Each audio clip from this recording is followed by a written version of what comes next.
Bonsoir à tous et bienvenue sur le plateau d'Un cœur qui écoute, votre émission de spiritualité.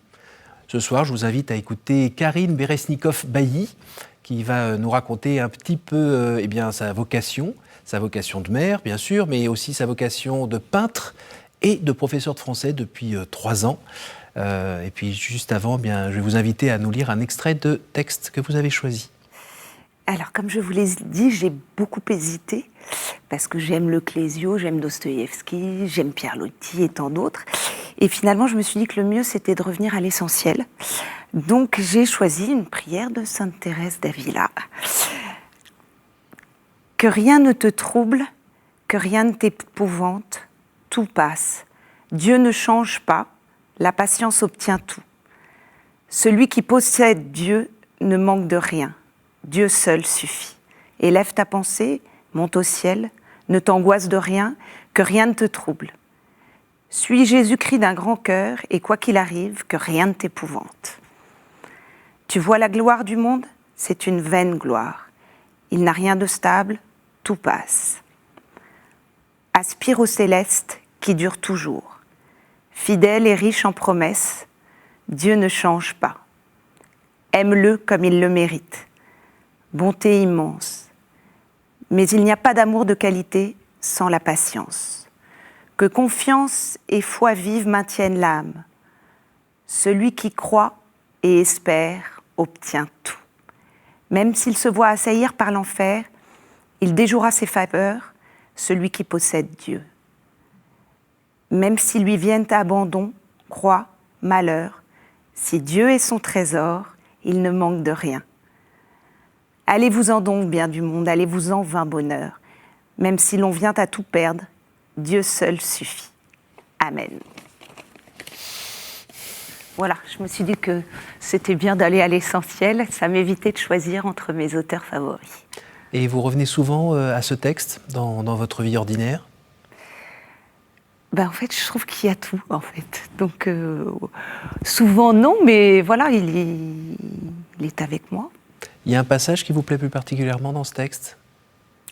Alors, ce qui me touche peut-être, c'est la patience. Je pense que c'est une qualité que je n'ai pas forcément, et donc que j'essaye d'acquérir peu à peu. C'est lié à votre tempérament ? Oui, j'ai un tempérament assez dynamique et et peut-être un peu excessif parfois. C'est ça, vos origines russes peut-être ? Oui, les Russes sont souvent excessifs, je pense. Passionnés ? Voilà. Passionnant aussi. Mmh. Alors si justement cette racine russe, on l'entend un peu dans votre nom, Beresnikov, ça veut dire quelque chose ? Alors ça vient du mot biérioz. Biérioz en russe, c'est le bouleau. Donc c'est l'arbre national russe, c'est un nom extrêmement russe.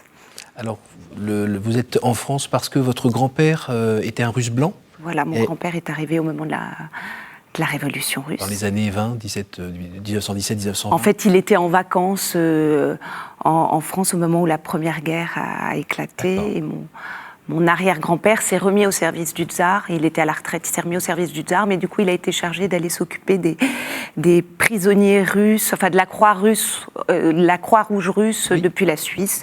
D'accord. Et donc voilà, donc ils sont restés en fait de ce côté-là, ils sont restés en Suisse et puis en France. Et ils ne sont jamais rentrés. Et votre grand-père a épousé, alors donc il est orthodoxe, il a épousé une Française, oui, catholique, ouais. Et finalement... Les enfants sont tous catholiques. Voilà. D'accord. De temps en temps, vous allez quand même voir un petit peu chez les orthodoxes ou pas du tout ? Ah oui, alors d'abord, petite, j'ai toujours été assez régulièrement, mon père nous emmenait dans des messes orthodoxes, dans des églises rue d'Aru, on y a pas mal été. Et puis, alors moi, aujourd'hui, je suis vraiment pour l'unité des chrétiens. Donc voilà, c'est quelque chose qui me tient à cœur. On a eu la semaine pour l'unité des chrétiens. Voilà, c'est quelque chose qui me touche. Et puis en plus, mon mari a un grand-père qui lui était protestant. Donc en fait, mes enfants ont toutes les origines. Et ça a été facile de transmettre aux enfants la foi ? Alors j'ai cette chance, je pense. Aujourd'hui, j'ai 3 enfants qui sont grands. Et j'ai cette chance qu'aujourd'hui, ils ont entre 19 et 24 ans. Et je pense qu'ils ont tous la foi. Ils la vivent chacun à leur rythme, voilà, mais je pense qu'ils ont tous la foi. Est-ce que ça a été facile ? Oui et non, je ne sais pas. Enfin, ça s'est fait, en tout cas. Je pense que mes enfants se souviennent. Moi, j'ai une conversion, on peut dire, je viens d'une famille catholique, mais catholique de tradition. La foi n'était pas très vivante dans ma famille. Et donc, il y a eu toute une période où je n'ai pas du tout été à la messe.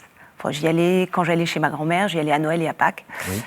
Voilà. Et en revanche, je suis retournée à la messe quand l'aîné de mes enfants a préparé sa première communion. Ça a été vraiment un changement. En fait, là, avec mon mari, nous avons décidé que peut-être, si on voulait que nos enfants soient élevés dans la foi catholique, il fallait peut-être qu'on fasse un petit effort. Votre mari était lui-même de culture ou de tradition catholique ? Oui, et puis je pense que chez lui, la foi était un petit peu plus enracinée que chez moi.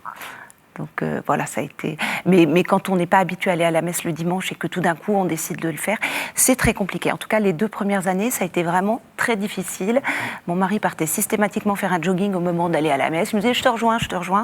Enfin, ça a été... Au début, ça a été compliqué, mais du coup, en tout cas, ma fille aînée, elle se souvient très bien de la période où nous n'allions pas à la messe et de la période où nous avons commencé à y aller. Grasse matinée, pas de grasse matinée. Voilà. Par exemple. Voilà. Donc ils ont vu un changement. Déjà ça, je pense que ça marque les enfants et puis ils nous ont vu évoluer. Voilà. Aussi bien mon mari que moi, ils nous ont vu évoluer dans la foi, oui. Et il y a un moment... Alors est-ce que déjà, à ce moment-là, vous avez retrouvé des sensations d'enfants qui allaient à la messe, par exemple, ou une sorte de retrouvailles avec quelqu'un dont vous étiez un petit peu éloigné ? Non. Non. Non, c'était... En fait, je crois que je pense que j'ai toujours cru en Dieu, mais je me posais pas beaucoup de questions dessus. Enfin, c'était pas très vivant. Tout ce qu'il y avait écrit dans la Bible, pour moi, c'était un livre, c'était un peu poussiéreux, vous voyez. Tous les miracles, pour moi, les miracles, ça n'existait que dans la Bible. Voilà, tout était... Je sais pas, en fait, pour moi, ce qui comptait, c'était vraiment aujourd'hui, maintenant, de vivre notre vie, voilà, aujourd'hui. Il y a eu un autre moment qui vous a fait rentrer un peu plus dans la religion chrétienne, et donc nourrir votre foi ? Alors, effectivement, avec nos enfants qui grandissaient, ils sont rentrés, ils sont devenus scouts. Et quand vous avez des enfants au scout, il y a toujours un moment donné où il y a un appel pour avoir des chefs de groupe scouts. Il se trouve que moi, j'avais été guide quand j'avais 12, 13, 14 ans et j'avais beaucoup aimé cette période-là. Et donc, mon mari avait été louveteau. Et ensemble, on a décidé de s'engager comme chef de groupe scout. Et alors là, c'est un engagement qui est quand même assez lourd. On ne savait pas très bien à quoi s'attendre, en fait. Nous, on venait juste aider. Et c'était pas juste emmener en voiture. Voilà, on venait aider, mais en fait, on s'est trouvé vraiment pris par cet engagement. Et en fait, ça a été dur. Ça a été un engagement dur, lourd. Et en plus, on était responsable d'un groupe scout qui était à l'époque un des plus gros de France. Il y avait 350 jeunes, ce qui est vraiment beaucoup. En région parisienne ? Oui. À Saint-Cloud. D'accord. Et mais en revanche, on a fait une formation pour être ce qu'on appelle le tripode, pour être chef de groupe scout. Et alors pendant cette formation, vous avez des topos qui s'enchaînent où vous présente un petit peu tout ce qui est administratif. C'est très complet. Mais en fait, je ne me souviens que d'une seule chose. Il y a un moment qui m'a marquée, c'est lors d'une pause café. On était, je ne sais pas, 7 ou 8 autour d'un prêtre. Et quelqu'un demande à ce prêtre « Mon père, dans la prière, qu'est-ce qui compte le plus, la quantité ou la qualité ?» Et là, sans hésiter un quart de seconde, ce prêtre répond « La quantité, bien sûr ».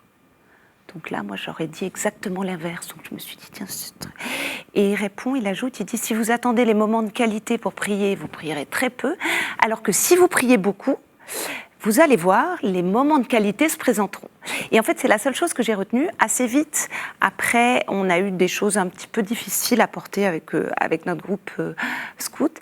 Et du coup, je me suis souvenue de ce qu'avait dit ce prêtre-là. Et moi qui ne priais pas, je ne priais pas. Je ne priais ni pas plus pour mes enfants que pour ma famille, que je ne priais pas. Je me suis mise à prier. Et alors, comme je ne savais pas comment on faisait, je connaissais que 2 choses, le Notre Père et le Je vous salue Marie. Donc c'est pas mal déjà. Je me suis mise à faire des Je vous salue Marie pour la meute, un tel, pour la cheftaine qui a tel problème, pour le, je sais pas, le scout qui a ça, pour la mère qui est malade, pour voilà. Et je me suis mise à beaucoup prier. Un peu avec votre mari aussi ou pas? Non, alors lui, il a évolué tout à fait dans la même direction que Oui. moi, mais on n'a pas fait ça ensemble. D'accord. En plus, lui, il travaillait énormément par ailleurs, donc on ne se Oui. voyait quand même pas toute la journée. Et moi, je me suis mise à prier. J'avais des enfants qui étaient petits, donc quand je les emmenais à l'école à vélo, je priais sur mon vélo. C'est ça. Quand j'étendais mon linge, je priais. Voilà, je me suis mise à vraiment beaucoup prier. Et puis, j'étais peintre. Et la peinture, je me suis mise à prier au moment où je peignais. Mais en fait, pas du tout pour ma peinture. Je priais pour... voilà. Donc en fait, il y a eu un changement qui s'est fait à ce moment-là. Et je pense que le plus grand risque finalement que j'ai pris dans ma vie, c'est de prier beaucoup. Parce que quand vous priez beaucoup, il se passe plein de choses.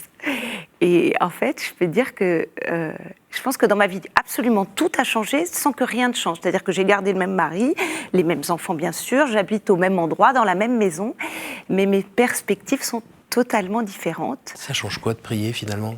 Qu'est-ce qui se passe? Et bien, j'ai rencontré Jésus.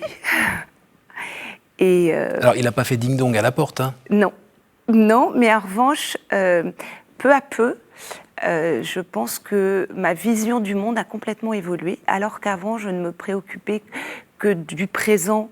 Et bien sûr, je voulais que les gens autour de moi soient heureux, bien sûr, mais j'avais une dimension vraiment une vision beaucoup plus rétrécie du monde, en fait. Et donc, mon monde s'est élargi même à la vie éternelle.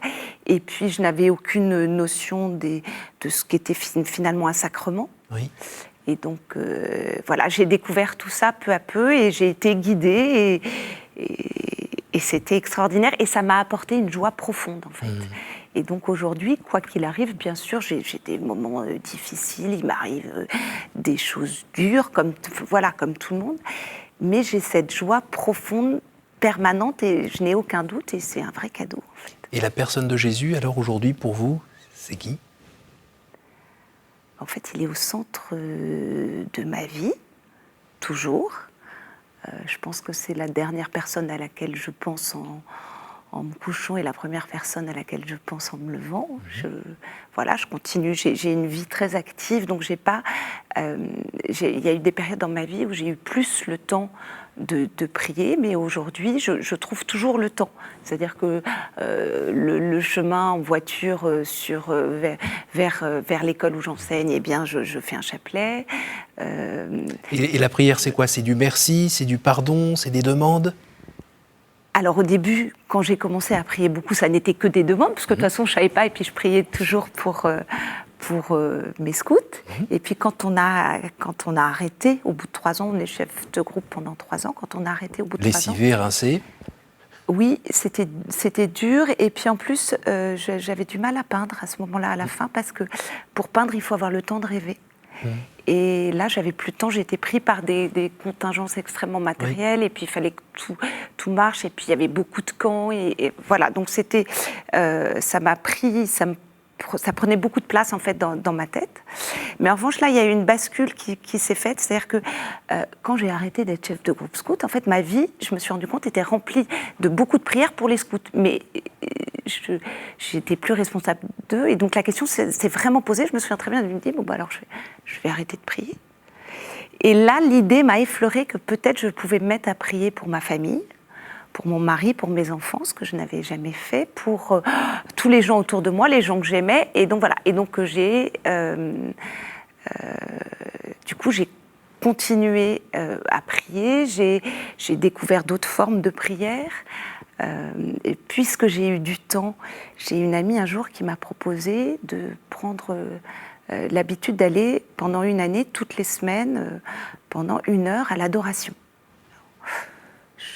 J'avais une fois été à une adoration lors d'un pèlerinage au milieu de la nuit. J'avais choisi la tranche horaire 2h, 3h du mat, parce que comme je ne savais pas ce que c'était, je m'étais dit tant qu'à faire, on prend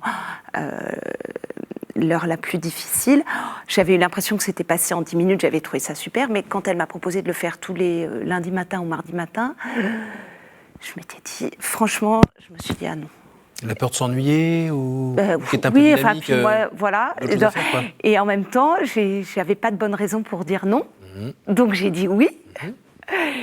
Et en fait, l'une comme l'autre, donc on a fait ça pendant 1 an, et en fait, il nous est arrivé des choses. On a toutes les deux monté des projets particuliers. Moi, j'ai monté une association d'aide aux chrétiens d'Orient, et elle a monté un projet d'évangélisation de jeunes. Et donc voilà, donc on a eu des fruits en fait de cette prière-là d'une manière particulière. Et donc la peinture, comment vous avez fait pour tomber dedans vous-même ? En fait, donc j'ai fait des études assez littéraires. J'ai soutenu un mémoire et il se trouve que j'ai eu un bébé au milieu de mon mémoire. J'étais mariée depuis quelques temps. Et mon directeur de mémoire m'a dit que je n'étais pas assez intellectuelle pour continuer. En fait, ça l'a énervé. Je pense que j'ai un bébé, que j'interromps. J'ai prolongé, si vous voulez, mon mémoire. Et du coup, il m'a dit que je ferais mieux de me mettre à faire des choses manuelles. Et je l'ai pris au mot. Et j'ai été m'inscrire à la petite association à côté de chez moi. Alors comme je ne savais pas dessiner, enfin je pensais que je ne savais pas dessiner, je me suis inscrite en trompe-l'œil, parce que pour faire du trompe-l'œil, on décalque. Mais alors le problème, c'est que je ne suis pas très patiente. Donc quand j'ai vu les dessins, ce qu'elle nous expliquait, alors il fallait décalquer, puis faire des petits trous. Et alors là, je me suis dit, non mais ça n'a pas l'air très compliqué comme dessin. Et en fait, j'ai dessiné, c'était 2 petits anges. Et j'ai dessiné, puis elle est passée derrière moi, elle me dit, ah oui, vous n'avez pas besoin de décalquer. Et donc en fait, après, j'ai regardé, en fait, ils sont pas mal. Et en fait, après, elle m'a laissé faire absolument ce que je voulais. Je ne suis pas restée très très longtemps. Mais j'ai découvert la peinture comme ça. En fait, donc vous aviez un talent dans les mains, dans les yeux. J'ai découvert que je savais dessiner d'abord. Que pour moi, en fait, il suffisait de regarder et que, voilà, j'avais la main qui... Et donc, assez rapidement, je me suis mise à faire des portraits. J'ai fait entre autres des portraits d'enfants. C'est difficile, les portraits ? En fait, non, il faut bien regarder, voilà, j'ai commencé par ça, en tout cas. Et puis après, j'ai essayé d'autres techniques, j'ai ajouté de la couleur, et donc j'ai beaucoup peint de visages au début, et puis comme j'ai pas mal voyagé, j'ai peint pas mal de souvenirs de voyages. Et votre vie de foi, est-ce qu'elle a changé quelque chose dans votre façon de tenir le pinceau, d'utiliser les couleurs, et puis de sujets qui sont représentés ? Alors, il y a 2 choses. C'est-à-dire que pendant des années, comme je suis d'origine russe, mes amis me disaient « Mais Karine, tu vas peindre des icônes ?» Et alors, moi, je disais « Certainement pas, je n'écrirai pas d'icônes. » Pour moi, les icônes, c'était très stéréotypé, enfin, très rigoureux. Il y avait toute une iconographie à respecter qui me semblait un cadre trop rigide pour moi. Donc, bien entendu, pendant des années, j'ai dit non. En revanche, quand j'ai commencé à être chef de groupe scout, je me suis mise à prier pour les scouts en peignant. Mais c'était pas pour ma peinture.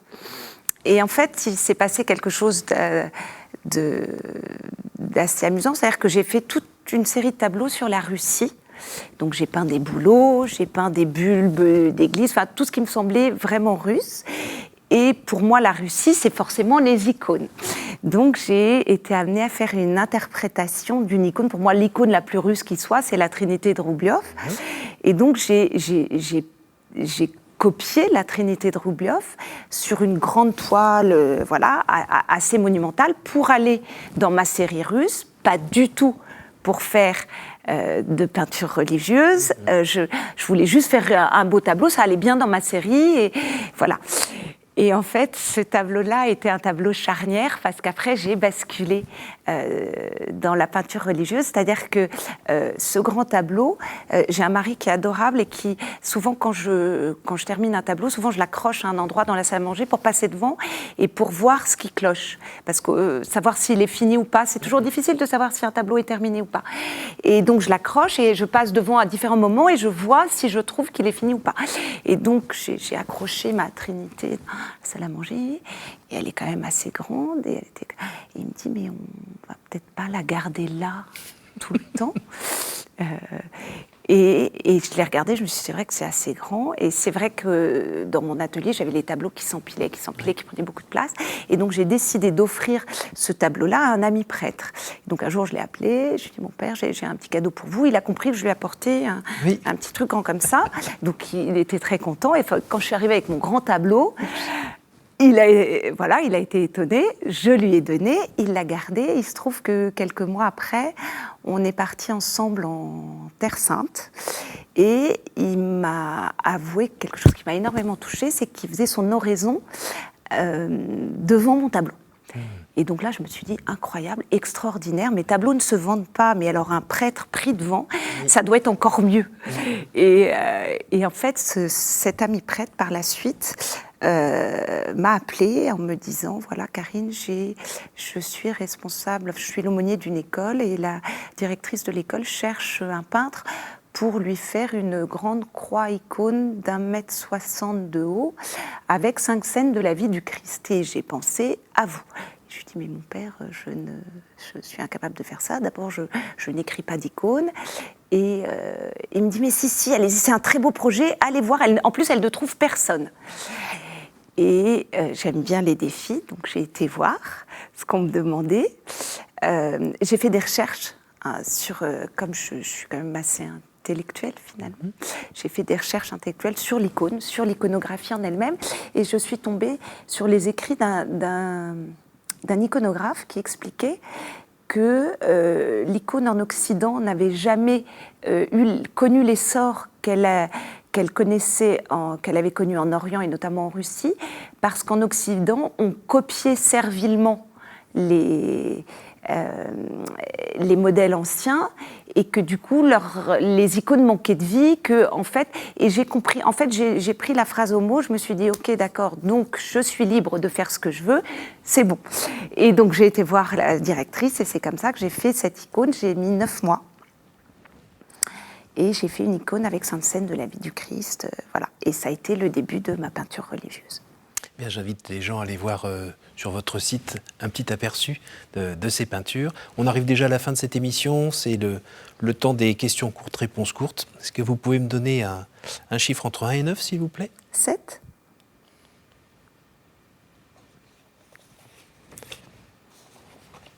Quelle est votre prière préférée ? Je pense que c'est le Notre Père et Je vous salue Marie. En fait, c'est le chapelet. Je prie beaucoup le chapelet. Entre 1 et 8 ? 8. Si vous pouviez emmener 3 objets au paradis, ce serait ?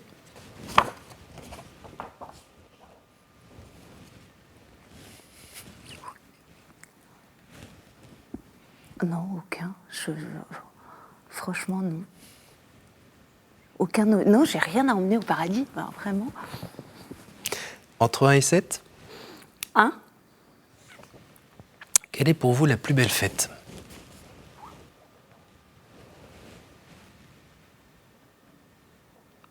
Je crois que j'aime Noël.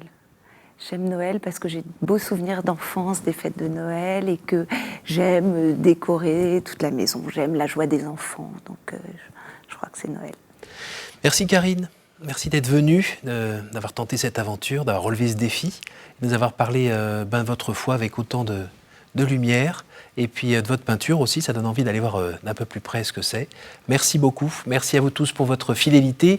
N'hésitez pas à partager cette émission autour de vous grâce à notre site www.ktotv.com, et je vous dis à la semaine prochaine.